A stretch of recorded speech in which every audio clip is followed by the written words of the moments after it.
గంగా జలము తెచ్చి నీకు అభిషేకము చేతునంటే మరి గంగా జలమున సేప కప్పల ఎంగిలంటున్నావు శంభో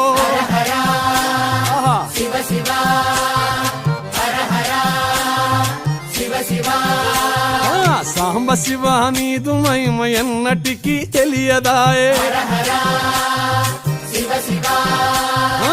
ఆవు పాలు తెచ్చి నీకు అర్పితము చేతునంటే ఆవు పాలన లేక దూడల ఎంగిలంటున్నావు శంభో